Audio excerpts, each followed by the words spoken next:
Samantala, todo tanggi naman yung mga mambabatas na idinawit po ng mga diskaya na may porsyento o kickback bilang silang natanggap mula po dito po sa mga flood control projects ng gobyerno.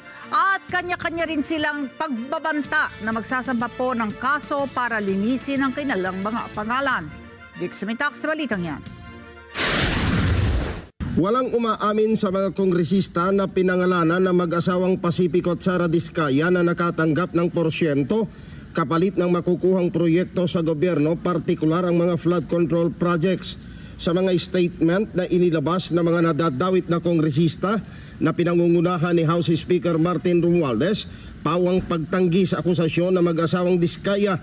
Sinabi ni Speaker Romualdez ng pagkakadawit ng kanyang pangalan sa pahayag ng mag-asawang Diskaya sa Senate Blue Ribbon Committee ay kasinungalingan umano at malicious at name-dropping lamang. Binigyang diin ni Romualdez na wala daw siyang pahintulot at basbas sa paggamit ng kanyang pangalan, kaya pananagutin niya ang mga ito sa ilalim ng batas.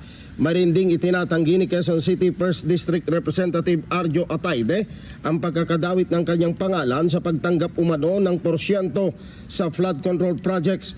Ayon kay Atayde, gagamitin niya ang lahat ng legal remedies para malinis ang kanyang pangalan. Pinabulaanan din ni Quezon City 5th District Representative PM Vargas ang pagkakadawit ng kanyang pangalan sa maanumalyang flood control projects at kakasuhan niya ang mag-asawang Diskaya. Itinanggi din ni Romblon Representative Eleandro Madrona ang pagkakasama ng kanyang pangalan sa flood control projects ng mag-asawang Diskaya.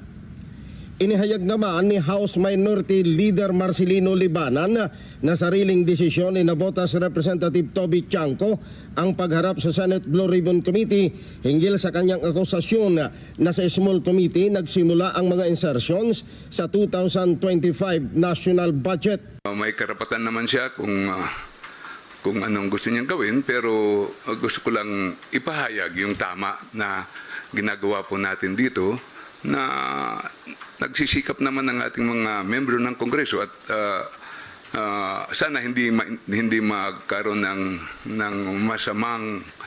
masamang alintana na tungkol sa small committee na yan.